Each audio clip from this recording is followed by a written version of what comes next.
Banyak yang meyakini karena kondisi perang ini sangat akan menyebabkan pertumbuhan ekonomi di seluruh dunia melambat akibat daripada mahalnya energi. Energi itu adalah faktor primer bagi masyarakat, bagi produksi, sehingga akhirnya membuat daya beli daripada masyarakat jika menurun, ekonomi dunia otomatis akan melambat. Ramalan-ramalan daripada pengusaha yang namanya startup yang besar-besar itu tidak hanya berdasarkan ramalan feeling, tapi mereka berdasarkan daripada data-data yang mereka miliki, kemudian mereka ramu menjadi sebuah kesimpulan bahwa tahun depan ekonomi akan sedikit melambat, sehingga mereka setback kembali ke perusahaannya. Mereka harus mulai mengencangkan ikat pinggangnya karena ke depan omset akan turun, maka otomatis faktor-faktor produksi yang masih bisa diirit atau diefektifkan, maka dia akan efektifkan. Salah satu yang mereka akan efektifkan adalah di sumber daya manusia, karena kalau startup itu adalah kuncinya. Mungkin ya, kalau boleh dibilang 80% startup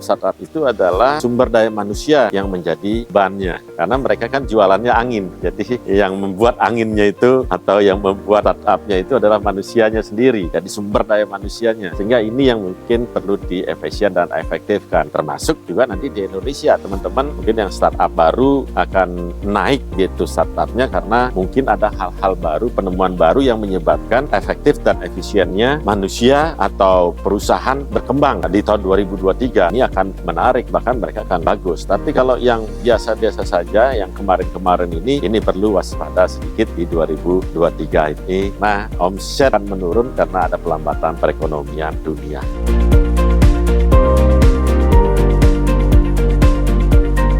Kalau yang startup baru, kalau mempunyai hal yang baru yang bisa menjadikan kehidupan kita ini efektif, kemudian efisien, dan begitu juga perusahaan itu banyak yang bisa jadi efektif dan efisien, tentu ini akan memberikan suasana lebih cerah nanti ke depan di 2023. Tapi kalau yang sudah berjalan, kemudian mentargetkan ada kenaikan di tahun depan di 2023, maka saya harap harus berhitung ulang tentang apa program ataupun tentang rencana-rencana capaian di 2023, sehingga nantinya malah tidak kejeblos salah perhitungan, ternyata berhitungnya sangat naik, kita sementara kondisi dunia sedang melambat. Nah, ini akan menyebabkan nanti bahkan saya takutnya nanti gulung tikar malah. Itu harapan saya. Dan kalau yang mereka yang startup yang baru yang memang berkeyakinan akan membuat yang manusia lebih efisien efektif dan perusahaan lebih efisien efektif, jalan terus, karena kan itu adalah startup baru yang mungkin belum banyak mempergunakan tenaga-tenaga